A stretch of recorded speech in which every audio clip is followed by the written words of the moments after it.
Hey Johnny, how are you? Hey, buddy, how are you? Doing good. Thanks for getting on, man. Absolutely, buddy. Thanks for having Yeah, of course. I think this is the first time I've ever been later than you to something. me.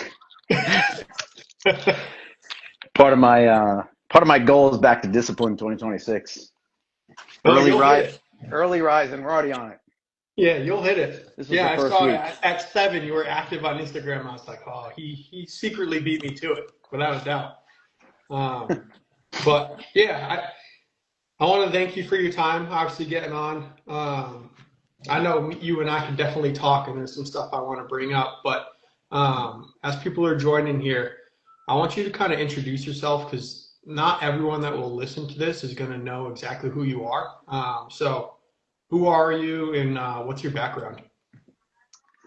So, Johnny O'Brien, my background, I got 12 years military, and I got 15th year law enforcement, hoping to retire in the near future here. Um, my shooting background, I've always loved shooting. I started hunting when I was 9. And my family was big into shooting, and I kind of gravitated towards that, the hunting, the shooting, and then going to the mill side. I wanted to really grow in that arena. And when I got out, I had started my own small company. Like most guys that get out, they want to kind of continue on with their own private thing. Did that for a little while, for a few years. I was brought on to a company as a director of law enforcement training, TAC Dynamics, for about 7 years. Had a great time with them because I was able to, they kind of gave me carte blanche on, I wanted to run training as realistically as possible.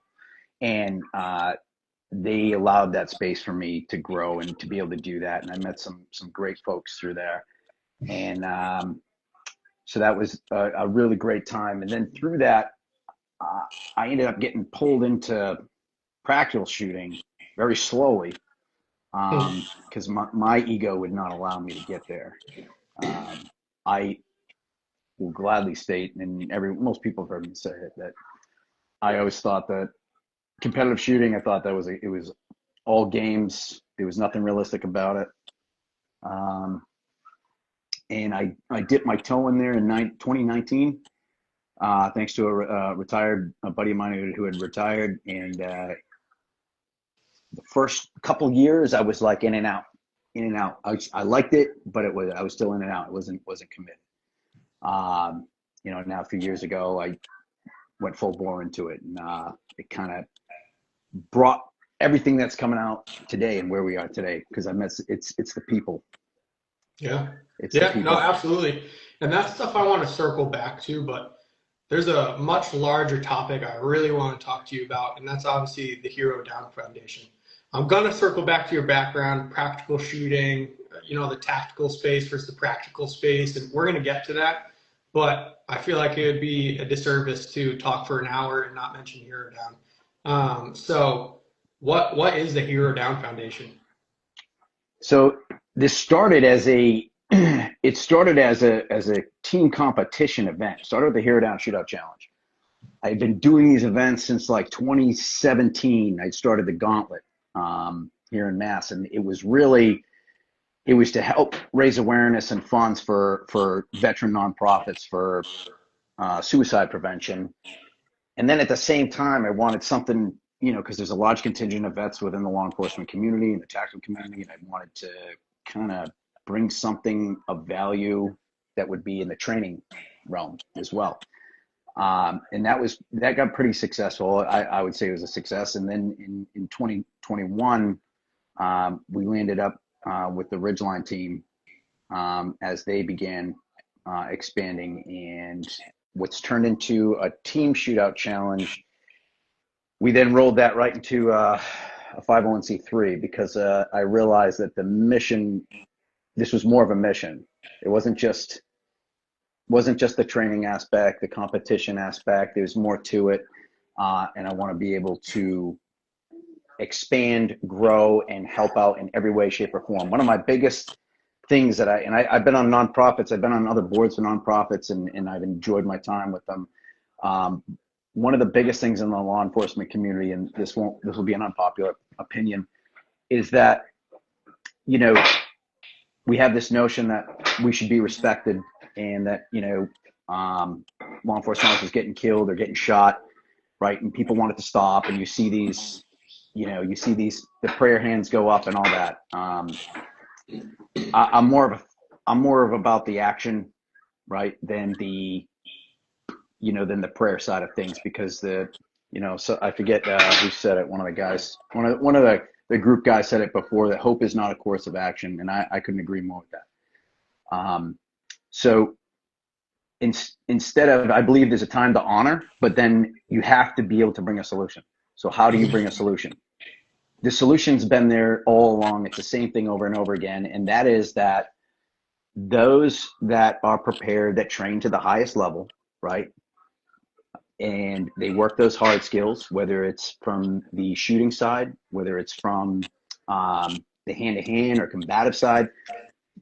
For a job like that, you need to be as lethal as possible, to where it makes you super, super confident. That's what it does. It makes you confident. It makes you see things faster. It makes you react faster or sooner, right?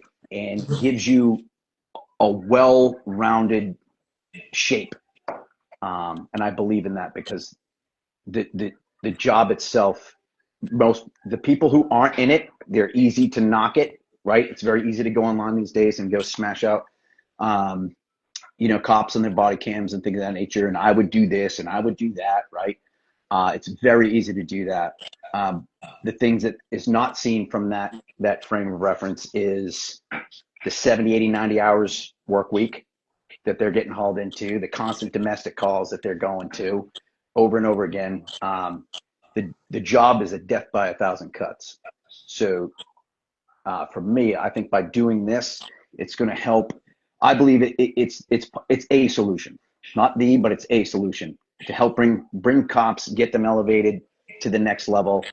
And from the veteran side, bringing vets back into the fold, and, bring that camaraderie, like I said, because it's about the people that make up this. Yeah, no, I couldn't agree more. I mean, especially I participated in almost all your events, and it's definitely all about elevating people to the next level. You touched on it briefly, but a big part that, I mean, I'm not obviously law enforcement, but something I've seen is there's a really hard time for some people to separate the skill of shooting versus like the tactical operator world, right? A lot of times people like to put it all in the same box and kind of brush over that pulling triggers and shooting a gun is an isolated skill. Where did that because I know you already, obviously, and that light bulb for you has been turned on a long time ago, but I'm assuming you used to think that it was all one at one point. When did that kind of switch over, and what was your thought process? Like, what made that light bulb turn on? Oh yeah, I mean, it's because I've been involved I've been there for the evolution of shooting. Any guys that went in like just post 9/11, like in the early 2000s, we've all been through the evolution of shooting, right? And for me, I always thought that they were one thing. I wasn't really given, I would say, the proper guidance at any point on that. These are isolated skills, and as you kind of go on in your career, most folks end up in a leadership position. You end up having to manage more when you're trying to keep folks alive, right? So there's a lot of things going on, and there's a lot of things that you have to be aware of. So you have the individual tasks that we all need to be proficient in, but working in a team oriented, sport, whether, LE or military, right? You got to be able to, shooting is a part of it, right? But moving as a unit, and then communicating being the number one. And the same goes for law enforcement. So they're pretty much the same in that sense. But I think I didn't really understand the separation until, maybe in the last 7 or 8 years or so, if I'm being honest. I didn't understand the separation. I always thought I was a good shooter, never thought I was a great shooter. But as far as my peers go, no brainer, right? Because even in a large agency, most cops aren't focused on those things. So, for me, shooting, I would say I would rank among that higher level. Yeah.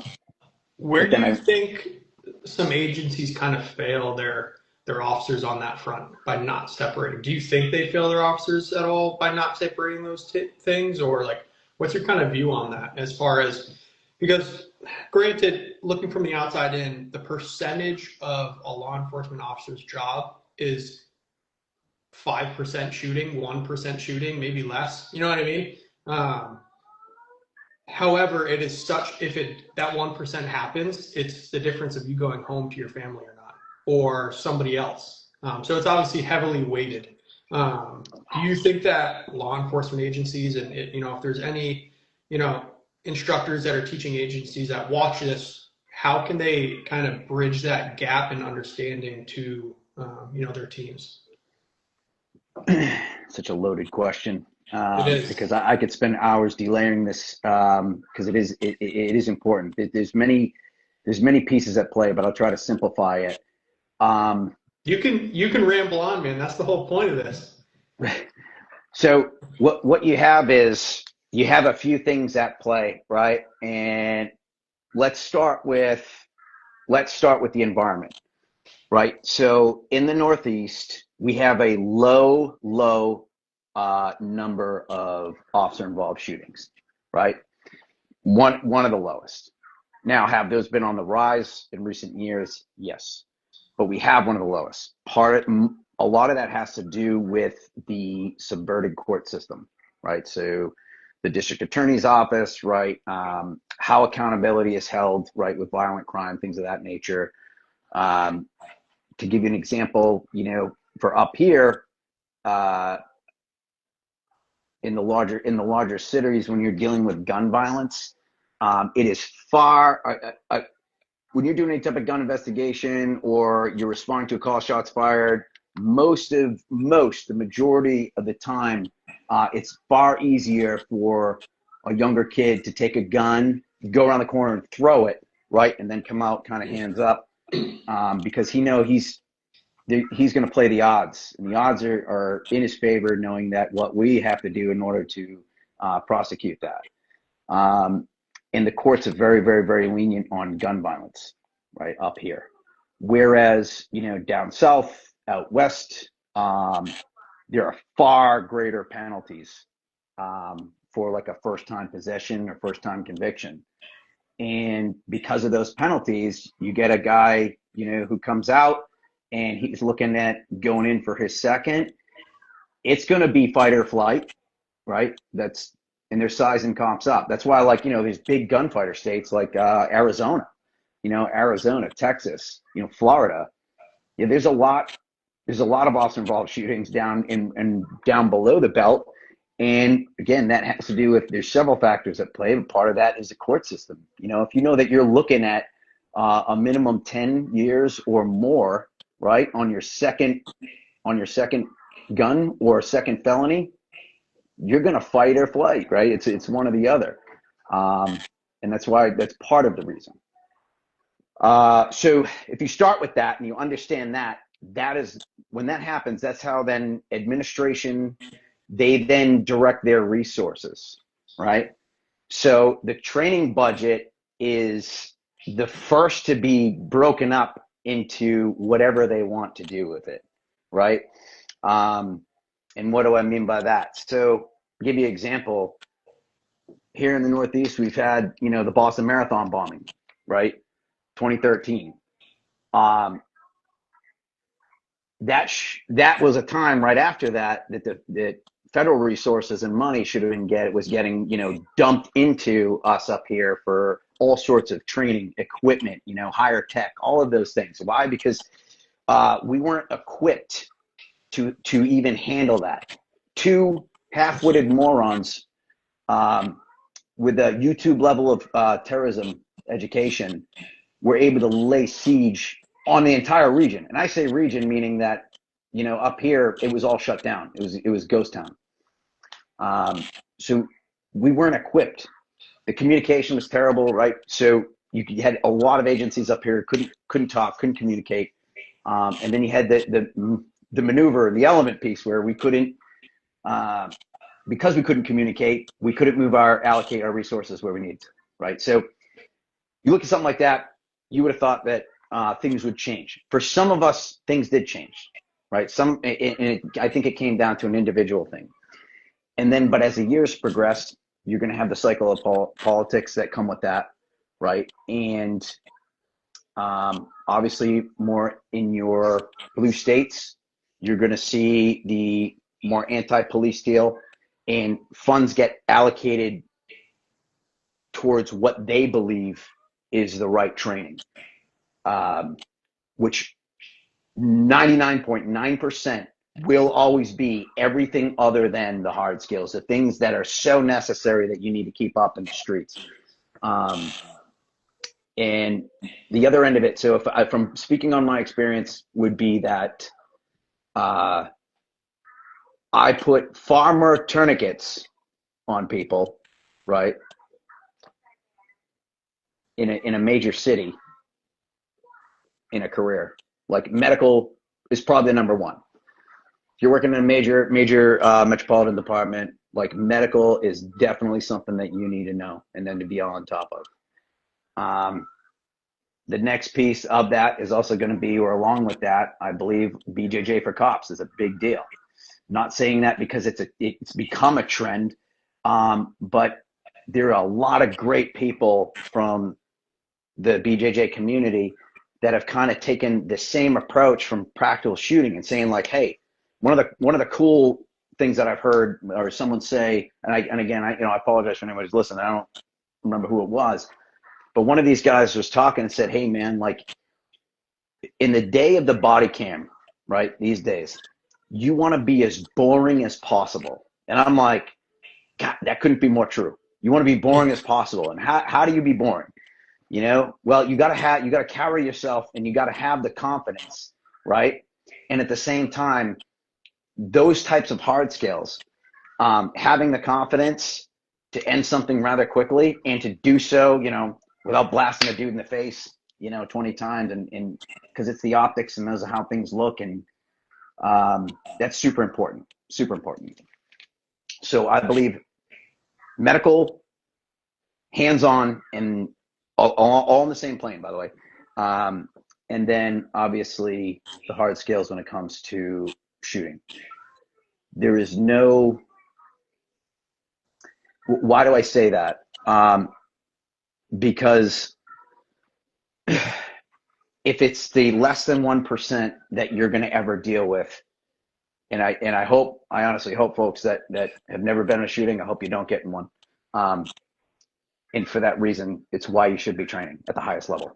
Because if you're carrying a gun for a living, if that's what you do, you're carrying a gun and that's what puts food on the table for you and your family, then why would you ever put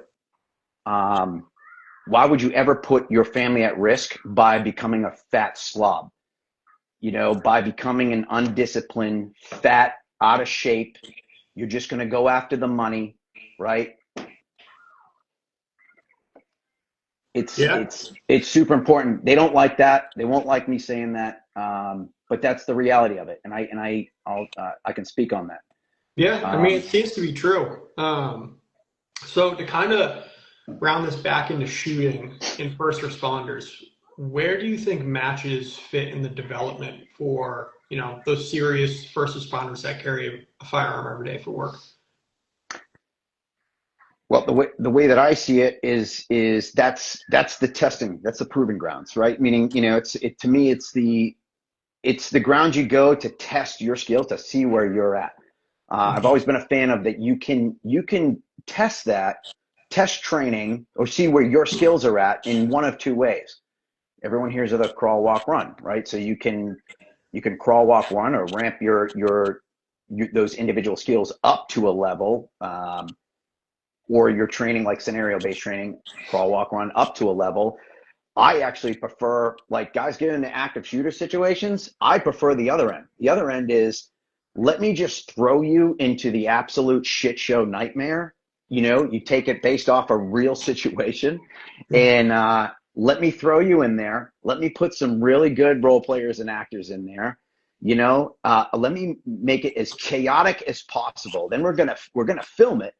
And we're going to see how you did. And that's going to be for your own evaluation. How do you think you did, right? And then how we need to tailor training from there. Because if you take an entire department, you throw them into the mix on a shit show like that, right? Then you're going to have some serious data. You're going to have some good data. You're going to have large quantity data. And most of that's going to say, like, yeah, we are nowhere where we need to be. We are nowhere, not even close, right? And then from that, you can begin to isolate, hey, what individual skills and tasks do we need to focus on throughout the year? I think it's very doable, but here's what I've learned myself about that you cannot and will not be able to make macro changes. That is a first and foremost, you know, and I admire the guys that want to, right? Guys that want to carve their career. Hey, if I can get to the range and become an instructor, listen, man. You're dealing with layers and layers that go above all of us, right? Especially when it comes to decision makers. So how I see competitions, practical shooting, that becomes the answer. So instead of trying to make macro changes, let's make it simple. Let's make micro progress, one officer at a time, and you pull them into it, right? And you get the hook set in. And then once you get the hook set in, oftentimes it's such a perspective change too. Like they'll go and they're like, you know what? I've never dropped a point on my qual before. I ace it every year. I'm the greatest shooter in my department. I'll go shoot this match. You know, these are a bunch of random people. This guy's an IT guy. This guy works in sales. This guy, I don't even know. He might stay home with his mother. Who knows what he does? You know what I mean? And then they go in and they're on the bottom half of the leaderboard and they have no idea what's going on. You know, getting destroyed by someone by 20 seconds on a stage, and they missed the target 7 times. I think it's awesome. I root for it. I'm about it. I enjoy it. I will make the joke that, well, I didn't learn that anywhere else. No, I learned that from a pitchfork farmer, actually, or something, like something random. Or no, I learned that from an orthopedic surgeon. Right. You did? Yeah. Yeah, I mean, a big thing too, and also we've all been there too. Like we've all shot our first match, absolutely bombed it for the most part, and had a real look in the mirror after that. Because I think now that it's talked about more, people go into it not knowing they're good. You know what I mean? Like, oh, I'm not good. I'm just going to go shoot a match and get started, right? But I feel like, at least when I was getting started, you went to a match like, oh, I'm fully prepared. You know, people will tell you don't go in to win. But in your head, you're like, I'm fully prepared. I'm great at shooting. You know, I'm not going to come in last. And then it builds you the perspective on what's possible with a handgun or rifle, because you don't see it unless you go to the absolute gurus. And once you go to the people that live and breathe shooting, then you see what's humanly possible with a handgun or a rifle that you've never seen before.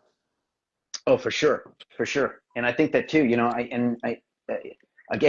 can sit here and say that I've been through all that evolution. You know, I've gone and trained with a lot of the celebrity trainers out there, and I'm kind of different how I look at things. I look at it that it was something that I needed at that place and at that time, right? I'm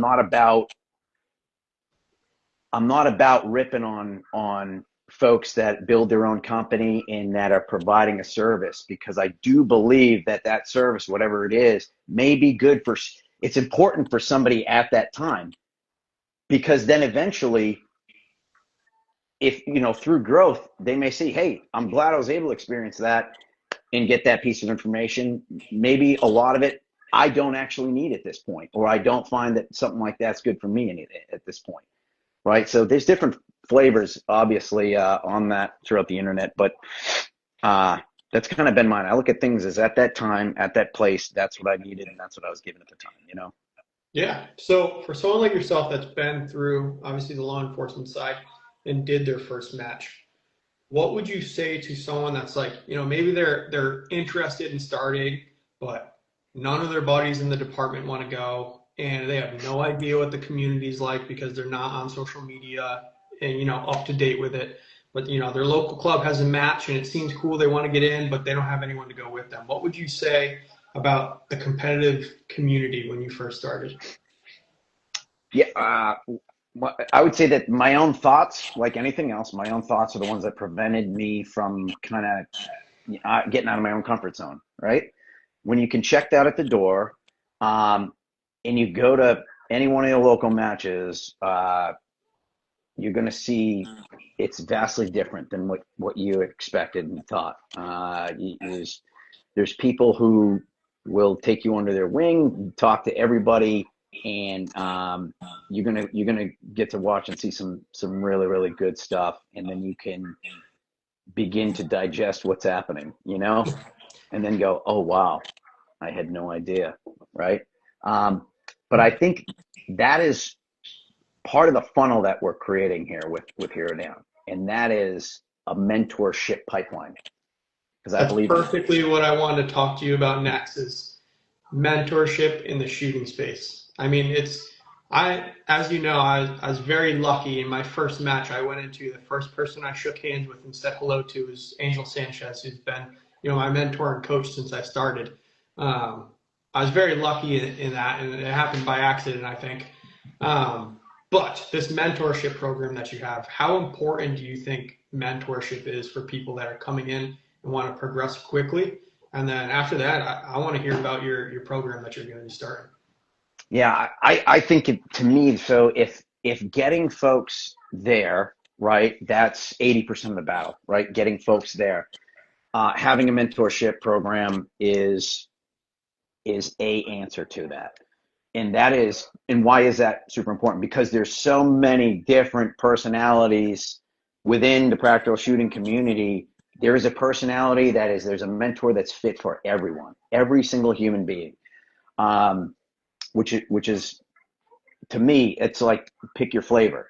The way that I see that is what I think we're able to do is, and this is from my vision, is that we already have vetted those folks in those companies, right? We are going to tell you who we believe in. We're going to mentor you with the folks that we know that are going to not.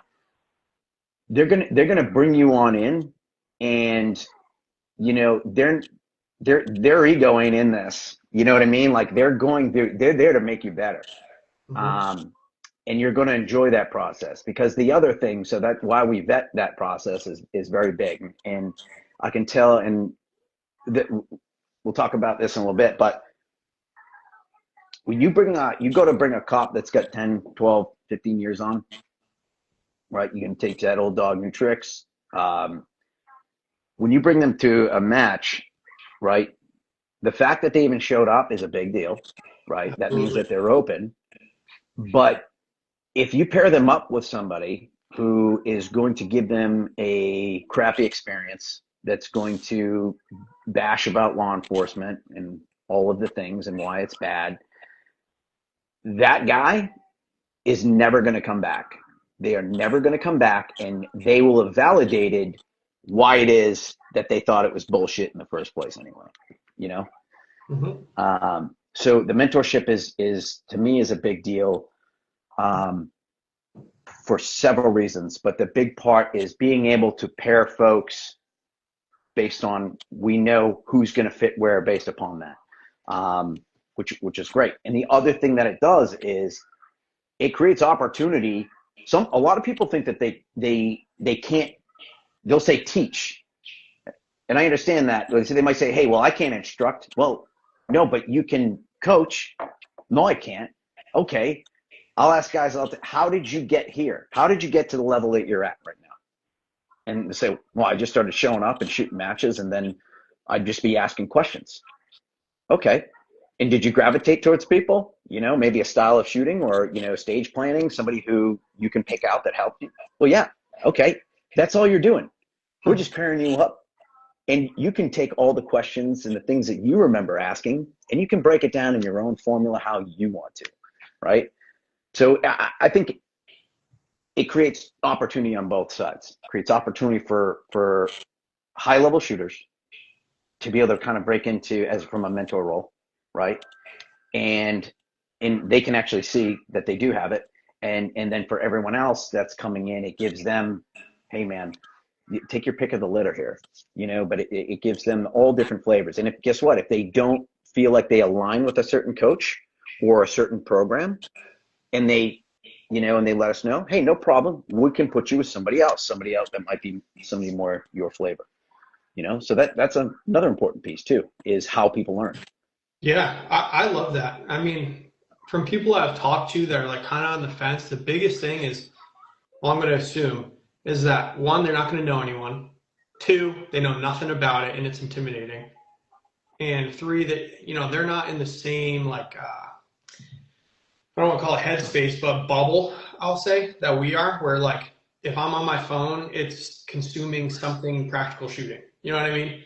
Where it's very different if you're outside of the bubble. Looking in, you're like, wow, this is some, crazy sport where, people do stuff that doesn't make sense. So having that kind of barrier, that mental barrier to enter lifted to someone, it's a lot more opening environment, is only going to bring people in to really train to be as best as they can. And to be quite honest, if you have any soul to you, you're competitive. I'll die on that hill. If you have any sack to you, you're going to go, you're going to lose, and you're going to want to win. I mean, if you walk away and you're like, I'm okay with losing, then, maybe it's not for you, but like probably most things aren't. But it lights a fire under you, because now that plumber just destroyed me. I carry a gun for a living. I should be better. Or that 15-year-old, just absolutely just made me want to go home. Yeah, the high schooler, not senior but freshman, just destroyed and won the match. So yeah, it's definitely something that's eye-opening, but that mentorship program is something that's going to open up that door to people that are on the fence. And I think that's huge, because I'd be willing to bet it's a large portion of law enforcement that are on the fence. And, maybe they've heard about it, but if they had a way to get in that isn't so intimidating, I think a lot more would get in. One of those major issues, some years back, I was going through my department qual, and this one of the things that was mentioned when it came to why it is we're doing this, right? When you ask the question why, right? And the answer I was given was that, well, we have to make sure that everybody can get the gun out of the holster safely and just hit the damn silhouette. That made me want to throw up. It still does. But I will say, there are some game changers within the space. Practical shooting has been added, or performance-based shooting has been added as an add-on in curriculums within the state, within certain folks that have been making moves on that, which is a good thing. But I still believe that that when you get to the level where you're dealing with policy, where you're dealing with legal, that's the decision makers that you have to affect, and they are always going to err on the side of liability. But the reality is they don't even realize that all they're doing is creating more and more and more liabilities, Absolutely. through a lot of those programs. Yeah, but all right, so I really want to talk about 2026 Hero Down. We've talked a bunch, and I know you got so many new things coming down into the works. how is 2026 going to differ from 2025? And, I just want to hear what you got in store because a lot of people know you're going to have matches. A lot of people know you'll have events, but I want to hear more about it. What can you tell me? So yeah, there's going to be a slow, methodical release of how things go. I'm always the, the best. One of my business mentors gave me this piece of advice, because I'm also a guy that loves to refine something so fine before I release it or do it that oftentimes it might not get released, right? And he told me, and I brought this problem to him, and I was like, I'm excited, but I don't want to release because I keep refining it. And he said, Gen 1 will always be better than Gen none. Mm, it's I was true. like, very true. Okay. So I'm moving on that. The things that we're basically, we've created an umbrella. I've spent the last, few years going around training with, you, Angel, Tyler, PGC, folks all over, and then going to matches, meeting great people, talking to everybody, more so in the last 2 years, damn near every weekend. And then just observing what makes a great match versus a not so great match. I think we've all been to and everybody travels. That's like the other thing. I'm one of those guys. I will travel wherever, however, it doesn't matter. I want to go shoot that. My buddies are going to be there, or maybe they won't be there. I've gone to plenty of matches where I didn't know anybody. That was even great. But what I found was the same consistent issues across the board. And as I said to you kind of in the beginning, that hope and prayer is not a course of action. So with that, I'm about solutions. Okay, so how do we make this overall better? And what makes things better, right? And what draws people in? What makes a great match? What makes a great event?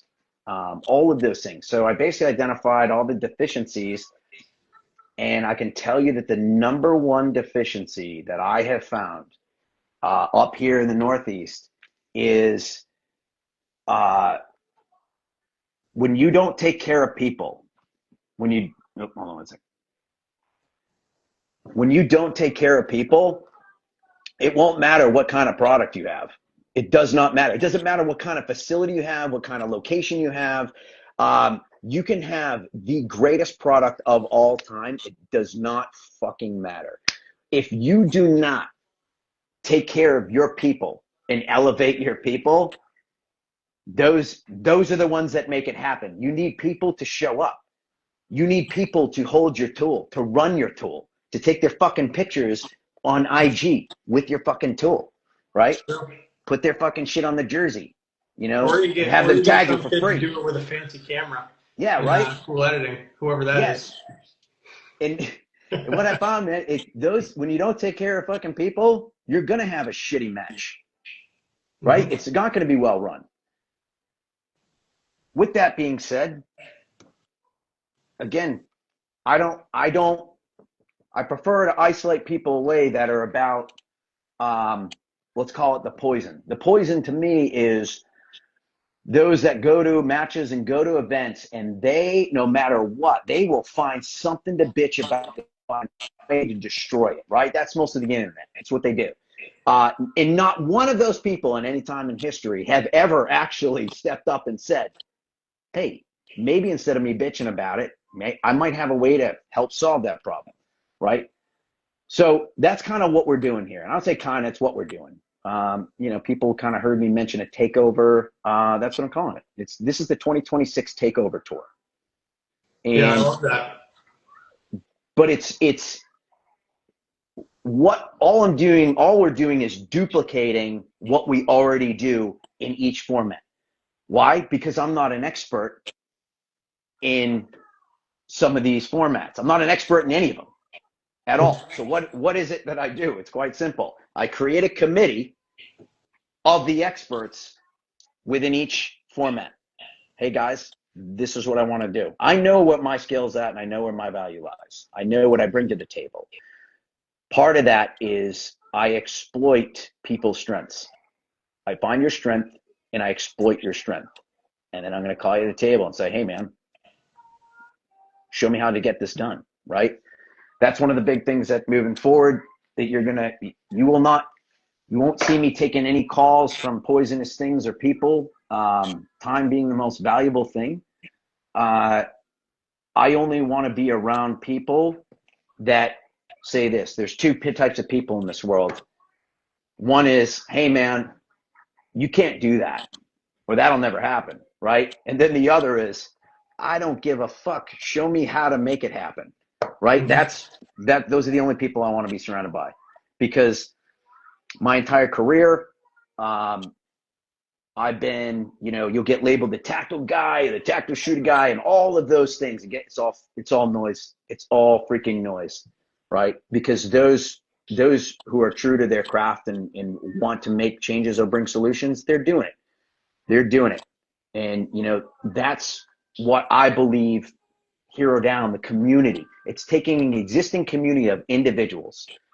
Everyone here is an individual and work on individual skill sets and, on the hard skills. But what you do is when you bring that community, you exploit people's strengths, you find that not only you have things in common for sure, but the person, that you never thought could make you better in something has absolutely something to bring to the table and is going to make you better in something. And that's what I think Hero Down does. It's gelled and made this movement. That's what I call it. I'm calling it a movement. And when I think of Northeast, and I think you've heard me say it. I think a lot of guys say, well, when it comes to New England, it's one freaking state. It's one state. New England is one state, right? Pretty much. And, whether we go from New England down south, we want to shoot with the best of them because we have some great shooters up here. We have some great shooters. We have some great matches, and we'll deliver for sure. So that's kind of the direction we're moving. That's how I see things going. What kind of matches can people look forward to for this coming year? I know everyone, January comes, major match books are being released. People are planning out their travel schedules, match schedules for the year, how much they want to shoot, where they want to shoot. And obviously, in New England, the Hero Down shootout and all your matches that you put on are very well talked about. I mean, they blew up last year. It was hard to even get into them at sometimes. So obviously people have you on the radar. What can they expect to look out for coming into this year? And what are you willing to divulge? I mean, the number one thing I would say is we want to be synonymous with quality, right? And purpose. So quality and purpose, and that's what we're doing. So if we want to be able to do that, then in order to ensure quality over quantity, I'm investing in people, right? And I believe what we've created is not only an incentive system where everyone wins. I want to promote the clubs that may be a little bit farther drive, but there are some awesome clubs out there that deserve the recognition and that deserve the opportunity to be holding some really great matches. So that's the other thing. Well, I'll interrupt you here, but I mean, just on that, Berwick and Keene, I mean, I never even heard of Berwick, to be honest, before that match. And then Keene, I always heard about, but I never went until, when I was there last time, that was the first time I've ever been. And I shoot quite a lot around here. And you really put, for a lot of people, those clubs on the map. I didn't even know those were a thing, nor did I know they were big enough to almost hold major matches, which is pretty awesome. Yeah, so I agree. I shot Berwick in like 2019, and it was an all classifier match. I had no idea it existed. I drove there, and I remember it as it laid out. And then when some of our friends within our group, I was asking about, hey, Berwick, and they were like, yeah. And I went and met Josh Rich, who's the director up there of matches, and they are phenomenal, right? Josh Josh is my now. He is my tech for everything. Josh is to me. He's an asset. He's very smart. He has OCD to the highest level that I can't even compete with, which is a good thing. But the guy is also he's a workhorse, which means that he's going to show up earlier than everyone else, and he's going to see it through, and he's going to be the last guy to leave when it comes to ensuring the quality of things, which that is a massive strength, right? So we're kind of those folks up there. They have been fantastic, and we're going to help bolster them even more this year for sure. I love Berwick. It is totally worth the drive. I think it's a great club. It's a pretty big club, and we're going to be showing how big it is this year. Yeah, for sure. Keene was pretty awesome too. I mean, I plan on shooting all those local matches. It wasn't even too far from me too. I just had no idea there was a club that close that has a dedicated crew like that that puts on a great match. That's also, I mean, what they have, seven bays, something like that. You put on a 7-stage, 8-stage local match, something like that. Well, they did their first 10-stage major for aiming for zero back in October, and that crew, I can't even I'll never be able to say enough about that crew in general, because every person within that crew, Jeff Fifield and Dan Cormier, the kind of the leaders over there, but they have a fantastic system. And what they've done over there, I've said to them, you just got to take this and duplicate it, right? There's tons of clubs right now, and this is the problem that most experience. And again, part of that observation is you have clubs. My question to them is, because for some reason they're all about liability. Hey, buddy, you're in the fucking shooting space, dude. Like, I don't know how else to put this to people, the FUDs, if you're listening, if you're watching. This is the fucking shooting space. No matter which way you skin it, how many liability forms whatsoever, you can never indemnify yourself enough, right? Guess what? It doesn't matter, right? You're inherently dealing with firearms and tools that can kill people. All right, so that's off the table now. Good, glad we addressed that. So my question is always to these clubs that want to get into this stuff or get into practical shooting or action shooting is, are you a gun club or are you a beer club and / event space for weddings? They have to choose.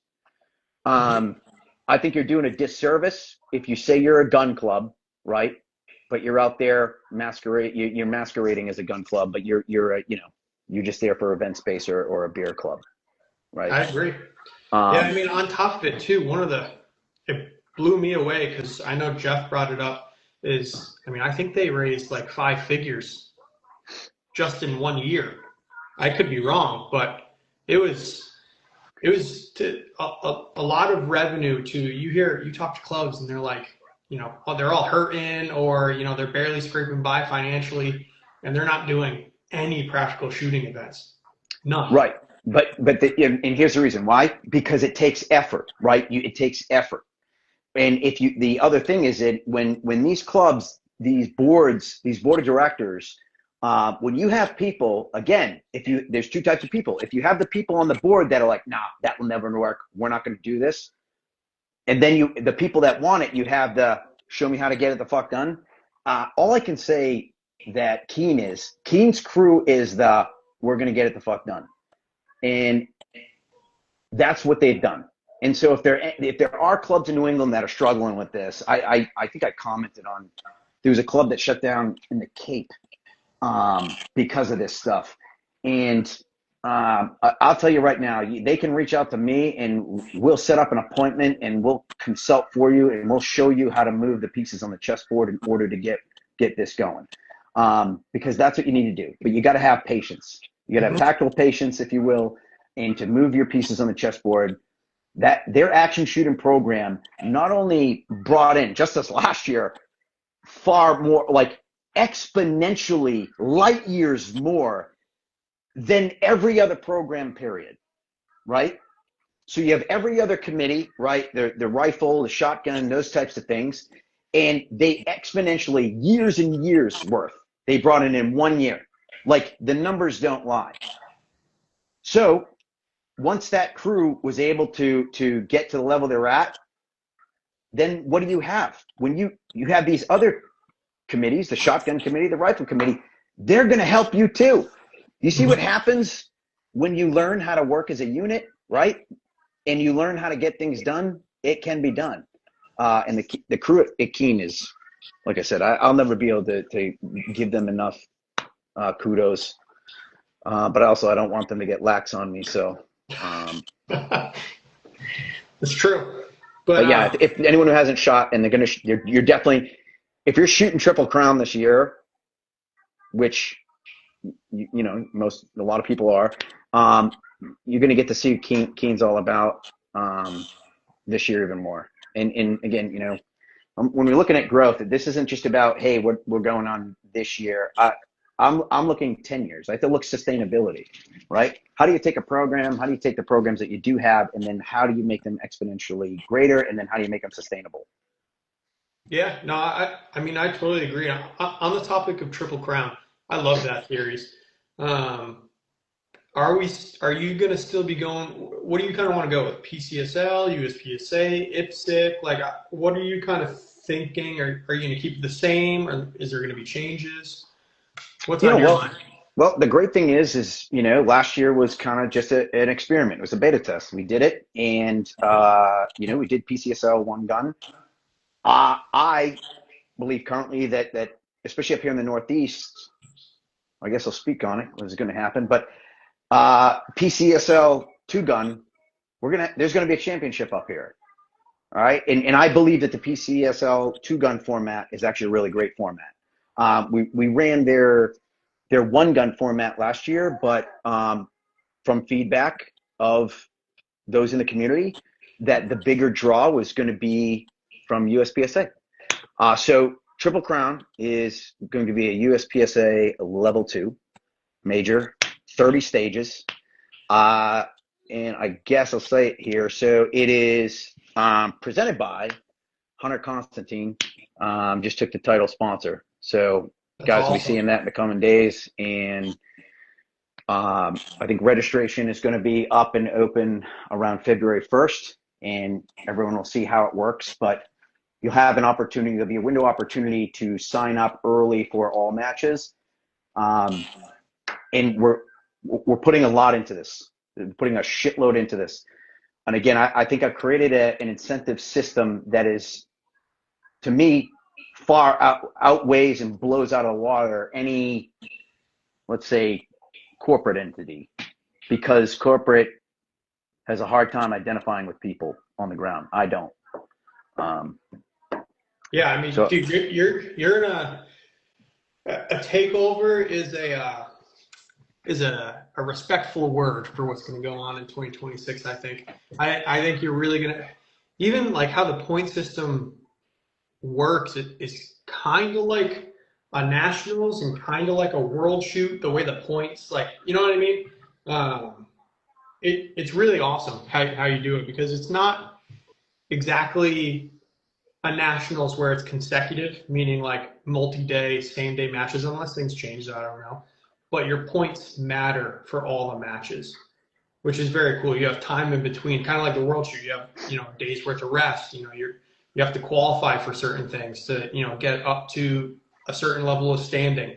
Same way in world shoot, how you have to qualify to be on the better or the higher level team, right?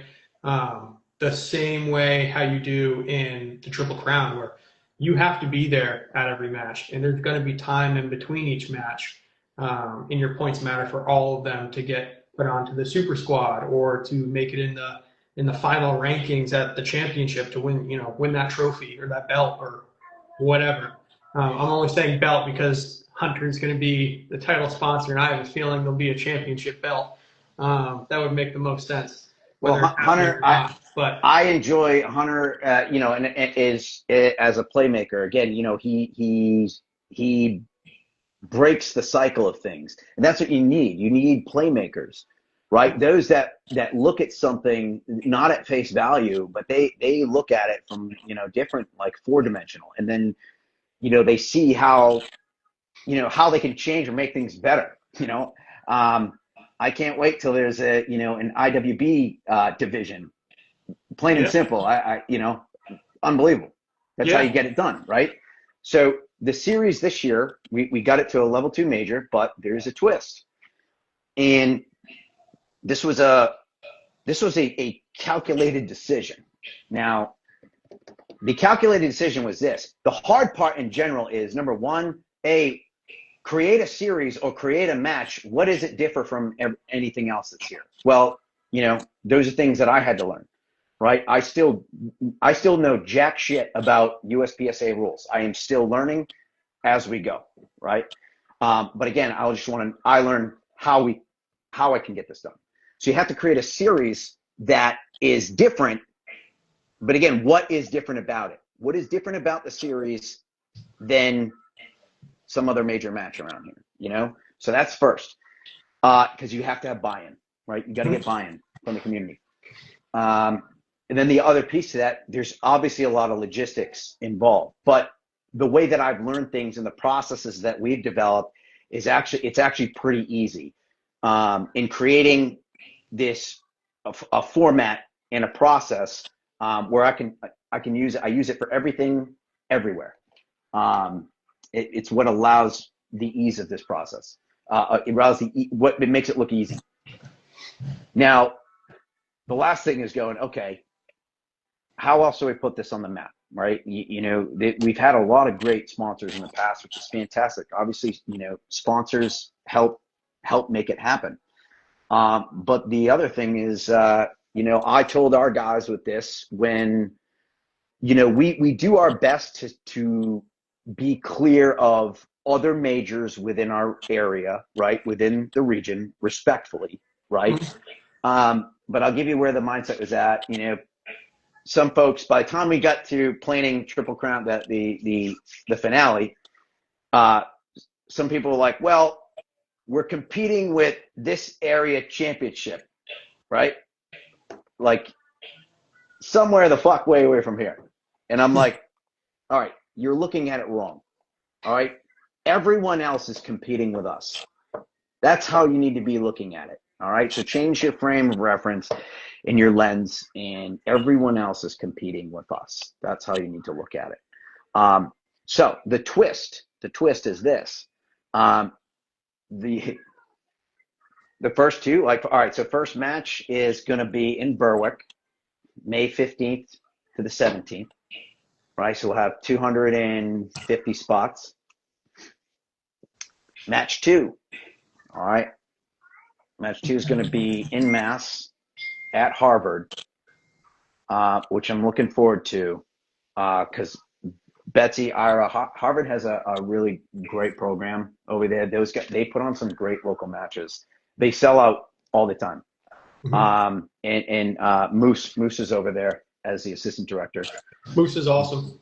So here is the twist, right? The twist to it was going, okay, level 2 major, okay, at Berwick, right? So it's broken down. We have basically three separate matches. 10 stages at Berwick, right? We get 10 stages at Harvard. But what do we run into, with Mass? We run into some things. We run into a problem or a hurdle, if you will.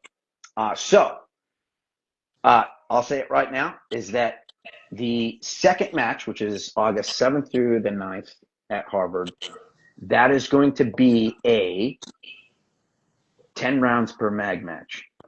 Oh, my goodness. Now, going to get squawk and feedback, and all I'm going to say is what we're talking about here in general, right? Be comfortable with being uncomfortable, right? I'm sure that makes a lot of people uncomfortable. Absolutely, it makes people uncomfortable, but they do put on great matches, and it wouldn't be the New England Triple Crown, right? If it was only in just these two states. So I have to give the props and put the energy towards those that still want to hammer it. So the second match is going to be a 10 round per mag match. And then the finale will be holy shit. Sorry about that. I don't know why it cut out. I know why. I was We swearing. left off. We were talking about the second Hero Down Triple Crown match in Harvard. That's going to be 10 rounders, and you're going into talking about the championship at Keene. Yeah. So that's a big twist. Is 10 rounds per mag, but that was a decision after a lot of different consideration, but also saying like, hey, we're doing something different anyway, right? We're doing something different. So I'm good with it. And everyone on the committee is good with it. And we're just going to have a great match, period. We're going to have a great series. It's what's going to me, there's always something that makes it less boring, right? Something like that. And why do I know that? One of the groups outside of New England that's doing some great things for the law enforcement community is the New Jersey Practical Leos group. And their practical shooting programs, very similar. We went down and supported their first fundraiser match, which they had over 100 shooters. And I get to New Jersey, and, Dave Wampler's there, and I'm squatting with him, and, the New Jersey State Police shooting team guys, those guys are lights out, and they all look good too. They look good doing it. And then, and then it was a 10 rounds per mag match, and I'm like, oh, That's different. oh, that's not only different. That's like, oh, for me, that's like, shit. Now I got to do math, Right. That added some flavor to it, but I enjoyed it. It was great. And those, like Dave, the guys that are shooting at that highest level, it's not even a thing. No. It doesn't matter. Well, one, it's obviously a handicap and a disability, but everyone is of the same handicap and disability. You know what I mean? Like, correct. The challenges you're having with the restriction is the same challenges I'm having. But that's going to be interesting. It's going to be a lot of fun. It's going to make for, because every year, like, especially at some local matches, they have like in October the Monster matches, right? And they're like 50 round stages. And sure, I'm still using my 25, 24 round mags, but it adds another layer of your stage plan that you have to do to be able to, not do standing reloads, actually think about how you have to flow through a stage, and minimize your time not shooting. And yeah, that's a 10 round only match is going to be interesting. Yeah, it is. I can't wait. But the thing is too, those that are serious about it, like we're getting some hitters to come up here for this from all over. Like, you're going to see some big names that are going to jump into the series. And again, we wanted to attract that. So also there's going to be big incentive to shoot the whole series. And again, as it's spread out throughout the entire season. So I know, based on what we put into it and the machine we put into it and the people we're putting into it, it's going to be an unbelievable series. It's going to be awesome. And especially having Hunter Constantine be the title sponsor, there's going to be some incentive. Like, I don't think he goes to any match and, no one hears about it. He was actually the last guest I had on the my podcast, and he wants to do everything in his power to bring up the incentive to shoot the sport is a big thing for him. I mean, that's why he's doing all these cash prizes for everything. And that's awesome to see he's getting involved in the Triple Crown series. Wow. Well, I mean, we're grateful, obviously, for sure. But again, playmakers see playmakers, man. And that guy, he breaks a cycle. He breaks a cycle of norm. And, people don't know what to do with that. They don't often like it. But what I say is too bad. You know what I mean? Just like the mentality here is going to be, we're not competing with anybody else or any other, this is everyone and everywhere else is competing with us. So, if it's a series, that I think is worth it, come up and shoot it, Yeah, and one thing that you do so much better than a lot of the events is your media. And I know that plays into a role because no one else is doing anything, right? You know, there's individuals that have really great media, but as far as organizations in the shooting community that have an interest in growing it, where do you think the niche of high quality media plays into the growth of your foundation?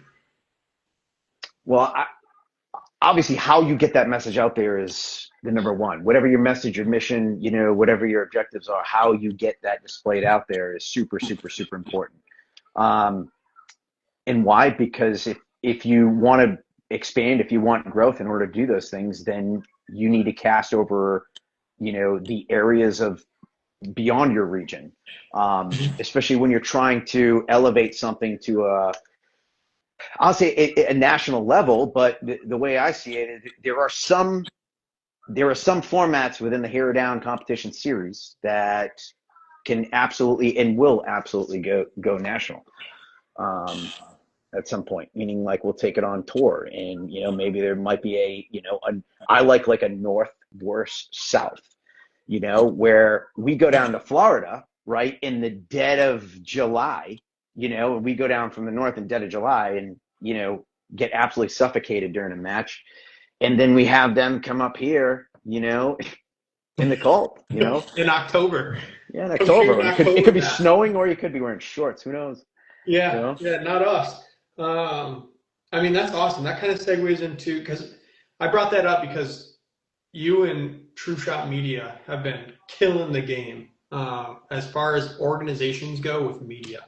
I mean, that's a big thing. I know Tom, I think he's in here, has talked about quite a bit, but highlighting the people in our sport, like what you brought up to, talking about people, supporting people this whole time is really what makes the sport grow. I mean, highlighting who's in it and doing everything you do for the sport in person is one thing.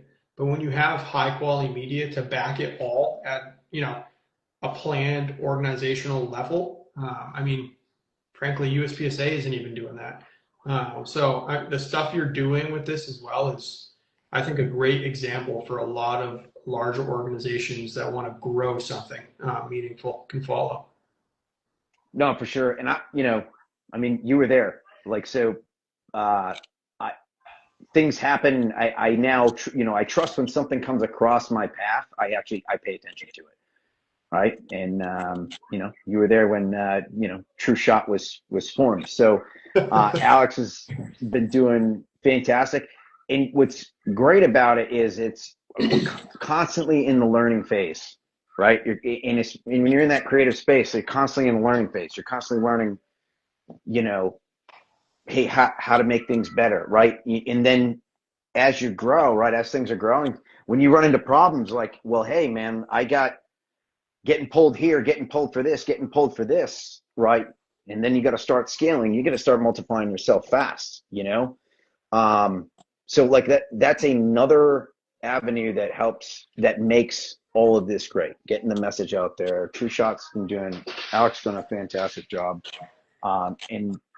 In such a short time too. That's the other thing. In such a short time. But also too, what I love about it, it's because he doesn't have, he has no fear of things, because a year I know ago, exactly what he you're gonna had say. not a fucking clue what this was. He had no No, fucking clue.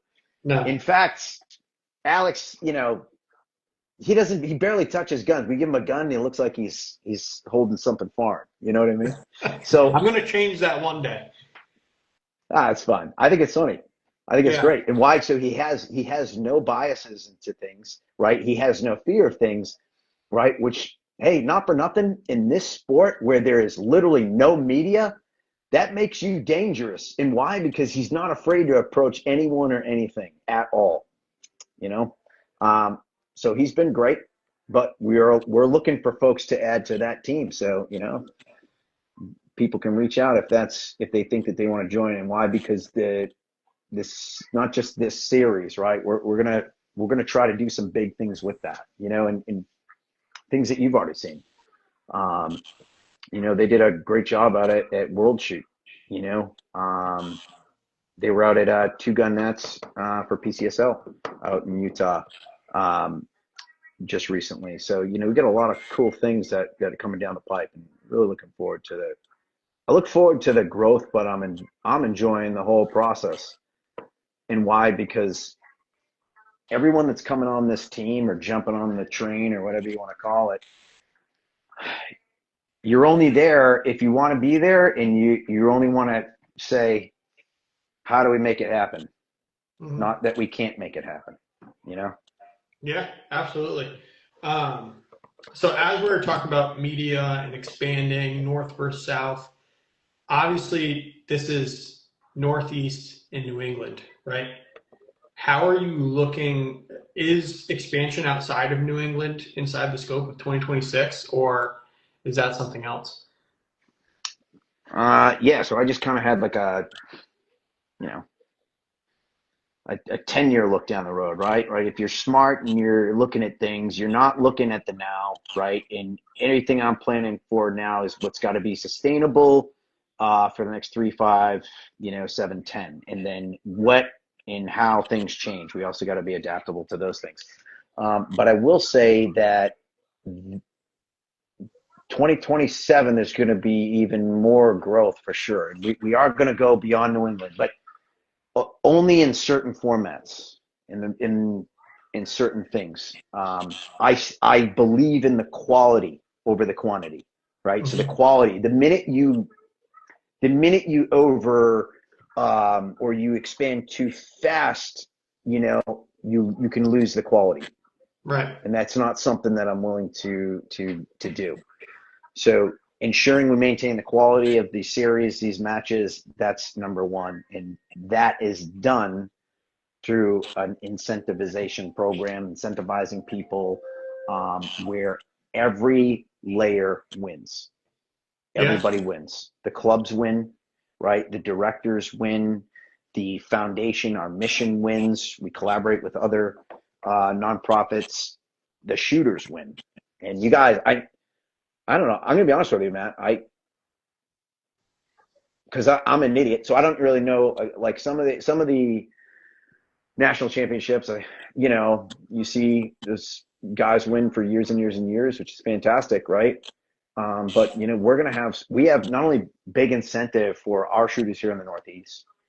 Like the incentive is to draw Tom Castro to come up, right? Mason Lane to shoot, right? Dave Wampler. Get those guys to come up, and there's going to be, it's not just that you're helping drive the mission, but that elevates the level of competition. There will be some big incentive to shoot the entire series. And folks will see that very soon, for sure. And you already said, Hunter Constantine is synonymous with freaking big things, for sure. Yeah. I mean, I think there may be only 5 people in this space that can say they've went green on their shooting career, right? As far as financial side, there isn't much to win. Like, talk to the guys that have won the most, and they probably spent the most, right? And not, taking it back on the other side, unless they're national level instructors, right? And do it full time. But even then, I'd still argue a lot of them are still trying to go green overall in their career. There is a lack of matches and competitions that you can shoot to win something of value, whether it be cash or what. I mean, I shot all the Triple Crown, and I was walking away with, and I didn't win every match, and I was walking away with a bag full of prizes. I won a Vortex optic the last one on top of a bag of apparel. I didn't even win.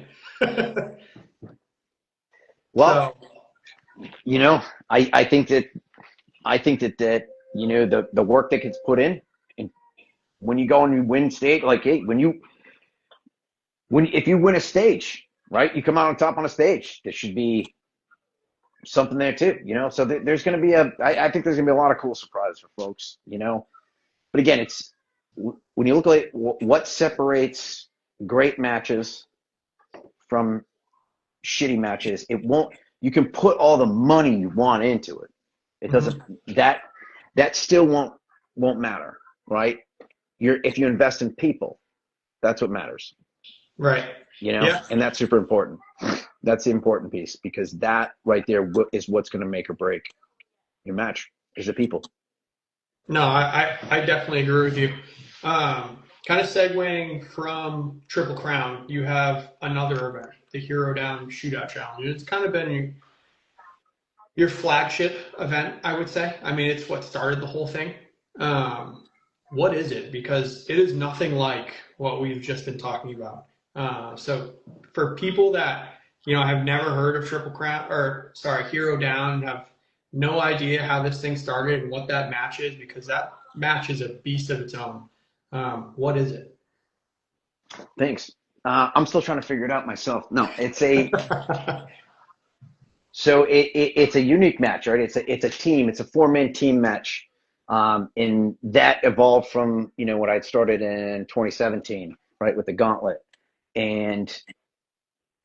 But now what it's become, and it's become this way, 2 reasons. A, the facility, right? So our partners at Ridgeline, which believed in us to help us start this back in 2021. And because getting folks to Ridgeline, for me to go tell people, hey, I want to get you, come to this place that is like shooter's paradise, that's a hard feat, right? Especially, 3 hours from Boston. That's hard. But once you do the first, man, and you get it out there, I was dragging people left and right. I think we got 9 teams up there the first year. 9 teams. And it didn't matter. Even if 5 showed up, we were gonna put that on like it was, like it was 500. It didn't matter. And that match fills.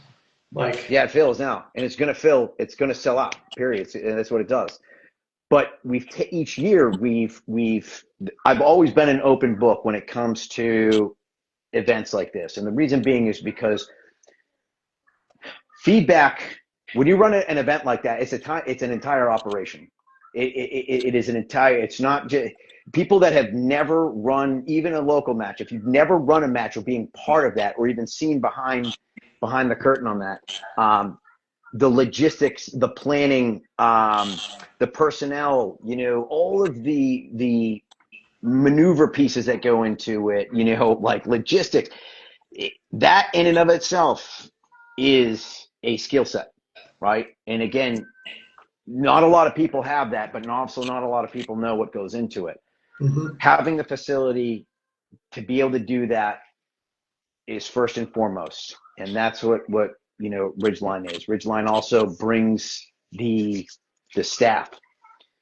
But to answer what it is a 4-man team competition that is a hybrid of gas gun. It's got, somewhat USPSA / PCSL style run and gun, blended with problem solving, strategizing, team communication. And what I have seen and found is that, especially when it comes to a team match like that, when you want to go shoot that team match, you want to have like a subject matter expert or a guy that's proficient in each category, right? So you got to have a long gun guy, right? You got to have basically a guy who can communicate really well, or some type of team leader. And then you got to have everyone has to be proficient, right, in rifle pistol, because it is a 2-gun. But there is no doubt how teams shoot, move, communicate, how they strategize, how they plan, their execution, all of that comes into play. And then what we've seen over the years is you'll see the same teams that are up there placing their podium constantly. This last year was huge. It was awesome. We logistically tried to push the envelope a lot this past year, which was I introduced a Top Shot Challenge, which is a 3 events that are completely separate. but we did push and realize I hit my glass ceiling on 2 days. So I said, okay, no problem. We're going to move to a 3-day format. And then something else evolved from that, which is going to be awesome.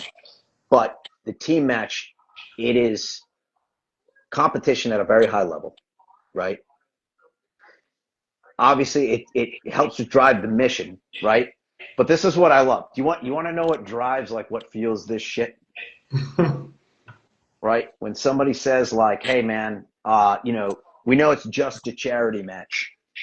And I'm like, motherfucker, you ain't never shot nothing like this before. You know what I mean? Like, the fuck you, what, where have you gone? You shot something that's not a charity match that, I don't know, would you get paid? You know what I mean? Like, this is super unique. It is a unique match because it's not just you're going to go through 10 stages. So it's a 10-stage match, right? There is some wait time, but it's performance on demand, and you gotta strategize. And the thing that most folks have found, you're going to find out where you're deficient. And most folks believe that they can shoot distance, and they get up there. And those who believe they can, if they haven't trained up there, if they are not a product of Ridgeline or a student of Ridgeline, or for that matter, any other reputable place around the country that shoots gas gun, out to distances like 1,000, then like it's going to eat your lunch real fast, right? Yeah, I mean, that's a big thing too. It's like you'll have pistol stages, and then you'll have other stages where you're shooting out of like a second-story building out to like 600 yards, and you got like some guy somewhere else talking to you on a radio at what you're supposed to shoot at. It's like and then the next stage could be like you're shooting like a USPSA stage or some kind of pistol relay. It's like it's about as well-rounded, and there's even like mid and close-range rifle stuff too, if I've seen it correctly. Yep. I mean, it's just about as well-rounded that you can really get. I mean, obviously, I love USPSA and PCSL, like that's my jam. But you really can't get around, like, if you own a rifle, if you own a pistol, you're going to use it all. Like, if you think you know how to communicate with a team under time, try it. I bet you don't. Well, the funny thing, putting in again, it's certainly there are some separator elements that get put in there, but what it is, we don't want to make it boring of the same old thing each year. So you throw the changes in there, the curveballs. One of I think the unique things is introducing the radios, in Larry Holland, who's, in my opinion, not just one of the best precision shooters, period, but also just from an instructor level, Larry Nolan, those guys they're legitimate, and Ridgeline has a small team, and it stays a small team for a reason, because, the quality that's in that, Blake and Rudy, that are there too, just they're phenomenal guys, phenomenal instructors. But that match, that particular portion of that match where that got introduced, it's like people think they know how to talk on a radio, right?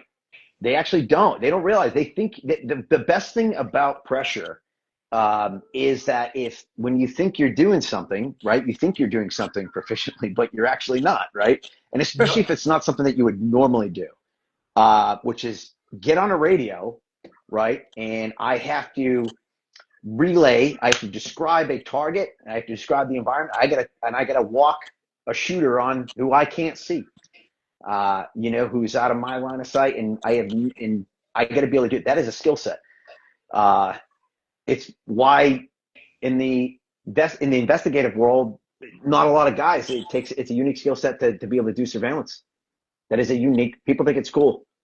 You think it's cool until you're sitting there for 10, 12 hours and you're pissing and you have no more bottles to piss in.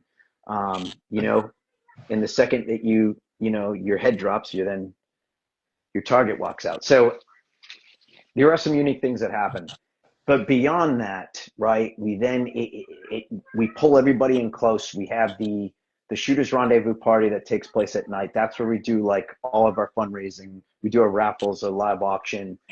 We do our dinner, and then we so we then on Sunday, the day we finish up with 5 stages and podium, and we go home. It's been an awesome experience building this out and what we're doing. So we're adding, I'll say here, it's what you guys will see is going to be the Hero Down White Mountain Summit weekend. So what we've done is we've added the 3rd day, but the 3rd day being day 1 is now Friday. But what that is that's opportunities. You're going to have upwards of 20 vendors. It's going to be product demos, live demos.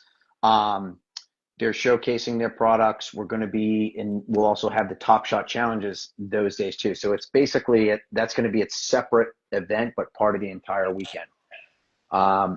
We have a lot of incentivizing to sponsor. We're doing an entire program. Like, I know, number one, from a family perspective, right? And now what you're experiencing, right?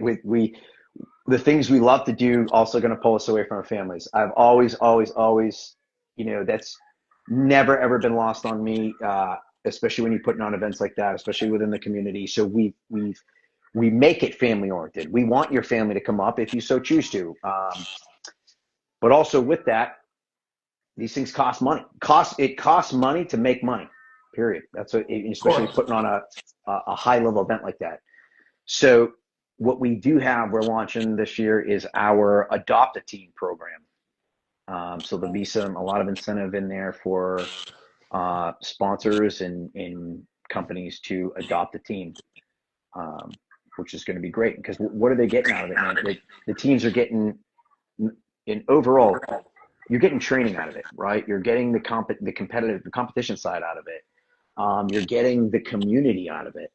And why is that so important? It's through this community that I have been introduced to so many different people and opportunities. And one of those is Dr. Bob Briggs from Restoring Our Heroes. And we have strategically partnered with them for 2026. They run a retreat out in Colorado, but their board is they're all back from here, from New England, with veterans and law enforcement and first responders, and they run a retreat program out in Colorado on a massive 600-acre ranch.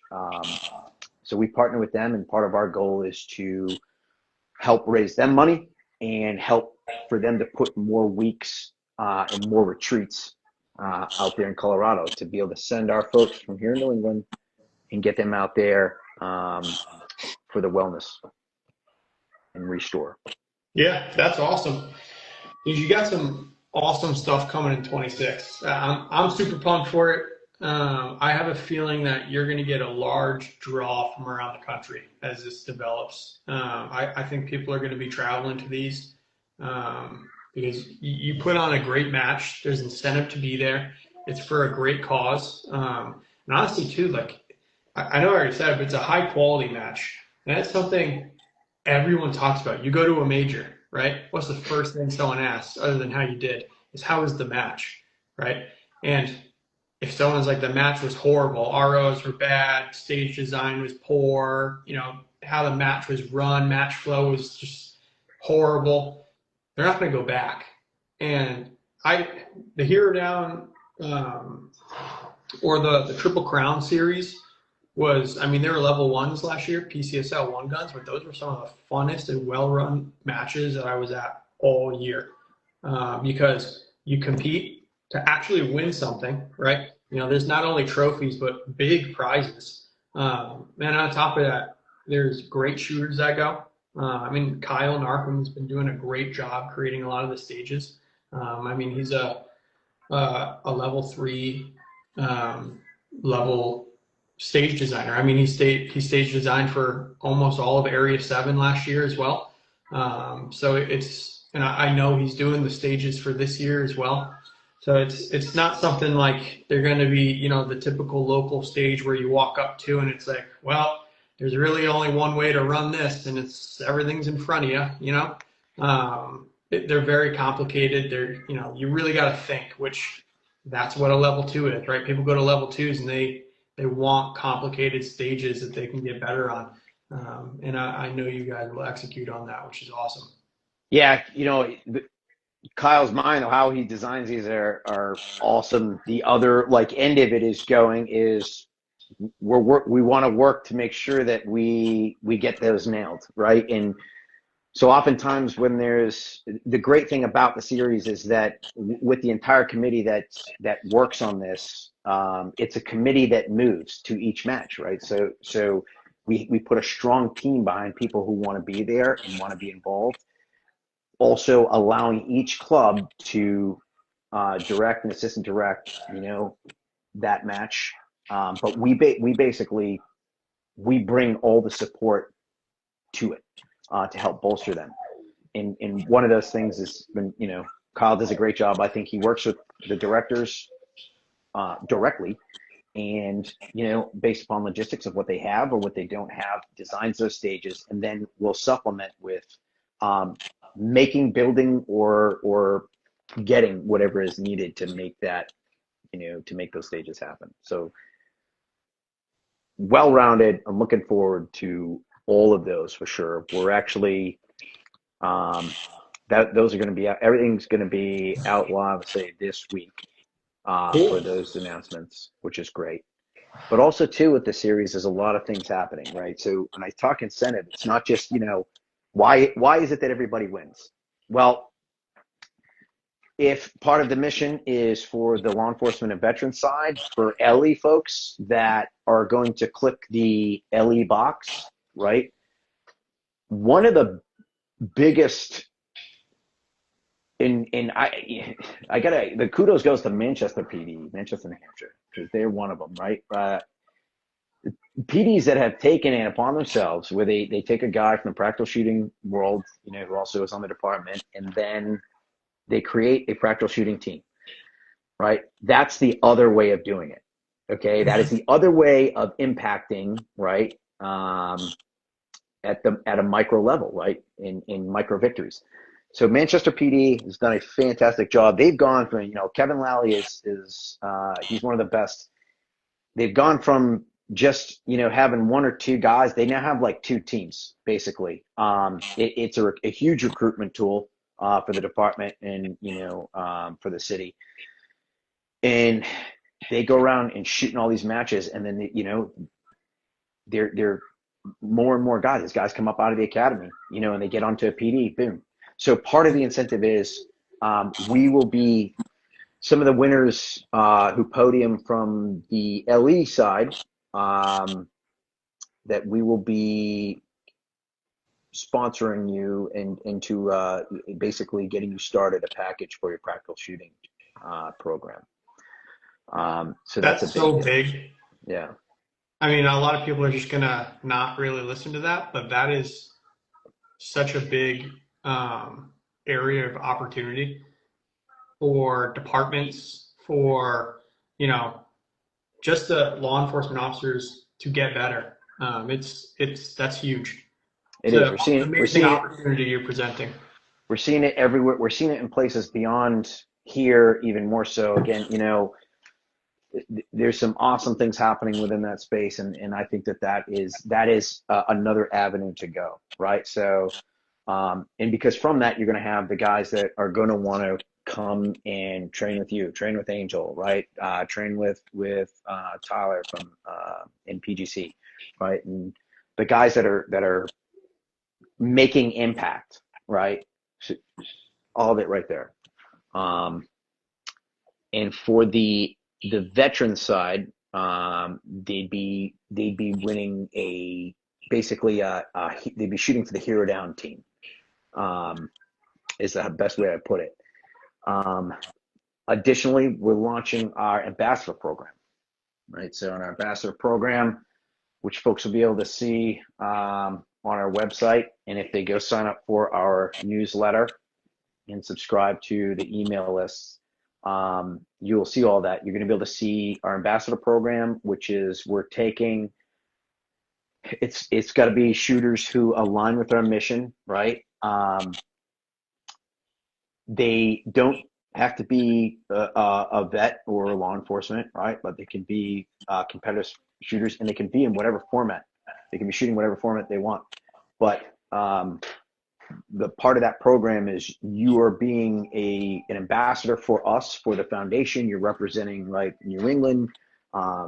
You're representing what Hero Down represents, and you're going out and you're not only just from your performance level, right, and shooting some of these bigger matches, you're branding. You know, you're branding out there, and you're helping get other companies coming back this way. And things towards the future for sure. Yeah, I mean, you definitely got a lot of awesome stuff coming down the pipeline. In closing, because I know you and I could talk for 10 hours straight. 2 questions. How can sponsors reach out to you to help your mission? And how can people, like if, you know, people in the local area or not want to support and help build or help, you know, any way they can support the mission that you're doing? How can they do that for you? Pretty easy. Like number one, they can obviously DM us here or at the Hero Down Foundation IG. They can head to the website, herodownfoundation.org. There is an entire sponsorship page, but also if they either email us, they'll see the contact there through the contact, and we will send you, actually those should be on there this week. There'll be different forms for sponsoring if you want it during the series. So for these different formats, or if you want to just be a sponsor or involved in any way, there's also a volunteer form that's in there as well. And we're going to be, if they follow us, we're going to be launching part of that incentive program this week. And this is through your website? Through the website, yep. But they'll see it on Instagram. They're going to see our recruitment flyers going out there because we want to expand our community. So there's all sorts of different ways that people be able to help, but including in that will also be the sponsors funnels as well. All very easy and to navigate, but you know, it's been a daunting task, but like super motivating because of who we surround ourselves with. Yeah, sure. I agree. And I'll say this here, like if you're in the New England area and want to, you know, shoot matches, support a great cause, reach out to Johnny, DM him on Instagram, go to his website, find ways to support because there's not many places doing what he's doing. And we all want the sport to grow. We have mutual interest in supporting each other. So even if it's helping build stages, if it's, you know, contributing in other ways, reach out to Johnny and find out how you can support because we all benefit from it. But for sure. Thanks again for your time, man. I'm sure we'll see each other soon. Matt, thanks so much again. I appreciate you always, brother. It's awesome. I love what you're doing. You know, you get the big names up here, so I am grateful for sure. To be on the show. Yeah, of course. Thanks, man. Have a good night. You too. Talk soon.